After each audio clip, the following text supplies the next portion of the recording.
Hello, this is RunningRobert, and today we're going to be talking about the Vanda Pharmaceuticals VNDA Quarter 2 2024 summary.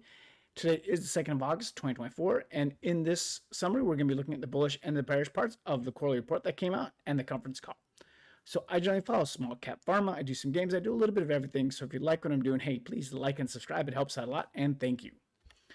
Disclaimer is I did own shares and sold them while I'm making this slideshow. I will explain that decision fully. I am short-term bearish, but long-term bullish, just so you know my position. I'm an amateur investor, and any advice given should be followed up by your own due diligence, and any information given is valid for today, the 2nd of August, and the slideshow will not be updated, but again, new news, new slideshow. So let's just go over the Quarter 2 2024 results to begin with. That's the easiest thing. Revenues were a little bit over $50 million. Cash at the end of the quarter was $387 million. The net loss was only $4.5 million. Financial guidance was reinstated, so they believe the total revenue is going to be between 180 to 210 million, and the cash at the end of the year between 360 and 390 million. So that's a lot. So looking at it, the cash is wonderful. The net loss is so small that it's not a huge impact. Even if they were to lose all of their drug to a generic competition, it's not going to make a difference. They have plenty of cash. So their financial guidance pretty much says that they're not going to grow. The revenues are $50 million this quarter, and their total revenue is 180 to 210. So that's telling you there's probably going to be a slight decline, which we kind of expected with there being a generic threat. And year-end cash, they'll be fine with it. So let's talk about the drugs first. And I am not going to try to pronounce all of these, but we're going to go with what we got. So Fanapt, it's steady revenue. It has a chance to grow because they just got a new indication for bipolar. However, that is a very crowded field and a very hard field to do. So I am not sure about its growth possibilities. I believe it's going to stay as a steady revenue stream and really just not cause any trouble. Second one, it went generic. So company is still trying to grow it through new indications and stuff like that. There is a lawsuit that challenges the generic. And so that's specifically on one of the patents, which they think should be reinstated or instated for longer. That lawsuit was told to proceed to go on. So that is something that could definitely change the stock. And then Ponvory, it's a new drug company. It's on the market for MS. Growth has been pretty good so far. However, MS is, like bipolar, a very crowded field, and it makes it hard for newer drugs of smaller companies to kind of get in there. Like these are the companies where like Biogen and stuff they're just still kings. So, and then I'm going to try this, try to plant, close enough. We're going to talk about in the next slide. So the big issues we had, and this was discussed in the conference call, is the FDA has communicated to them that there were deficiencies with the NDA. That itself is bad. Like, I don't need to even say anything else for the rest of it. But that itself says that, hey, the FDA's already communicated there's something wrong, and that's not good. So the FDA has not reached out further or given additional clarification, which they said, and that was on the 1st of August.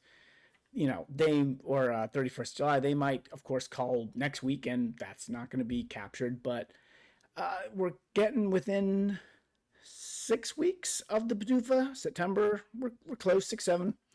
So that is not a lot of time for them to correct this issue if it's an issue that needs to be corrected, and they're not giving any clarification for it. So that means that labeling discussions are not occurring, which definitely that's pretty bearish. That's 100% bearish. The FDA has not responded to Vanda for an AdCom. So Vanda has requested an advisory committee for it because of the unique drug. FDA has not granted it. So that again kind of tells you that, hey, this decision is made. Now the data was good, and it seems like it works, and it's in a field that has not had any advancements. So you do take that into consideration, but that they've not responded to it at all. Like they haven't said, oh, we're not going to hold it, don't worry about it, which you see for some companies. Again, writing's on the wall. With all the points above, I'm under the assumption that they will receive a CRL, which is really the reason I sold my stock, is because I know that come September, we're going to get a drop. It's going to get a CRL, we're going to get a drop, it's going to go to a new low. That is the point where I would like to probably pick it up. and that is going to be my plan going forward. So the company also has a lot of offers. The company has continued to reject all offers, and this is based on cash with a low burn rate and a huge chunk of cash. There really is no reason for it. Like, the biggest issue is that since it looks like we're getting a CRL, the chances for the stock to reach anything close to the offer is pretty much dead at this point. Like, I am not sure when the offers came and when they were informed, like, hey, there's some problems here, because I was one of those people who want to take the offers. I'll take the money now, and I would be pretty fine with that. Or I could hold and hope for all the stuff to kind of go well. Doesn't look like it's going to go well. So, again, that's just a huge oops. They could have easily, we could be sitting at 12 and have sold. So what could go right? So there are things, I'm not going to be completely, like I said, I told you I was short-term bearish, long-term bullish. So a couple things could go super right, which could change everything. So one, the MS drug sales can be higher than expected in a crowded field. We do see that on occasion where they just get a niche drug and they don't need $1 billion in sales. If they can get 100 million, 200 million in a year, that's going to be a complete success. They could successfully challenge the generics, and then that would, again, make them exclusive, which, again, would provide them a hell of a lot more money and sales.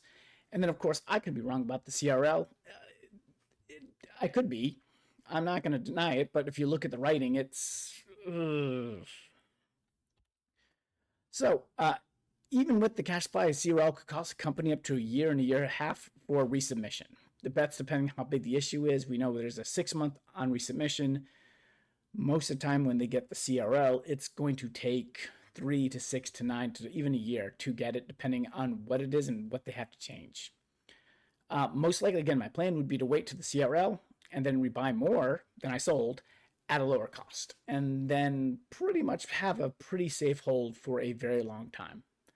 So hopefully this gave you some information. Hopefully I've explained some stuff for you, or maybe given you some thoughts and questions.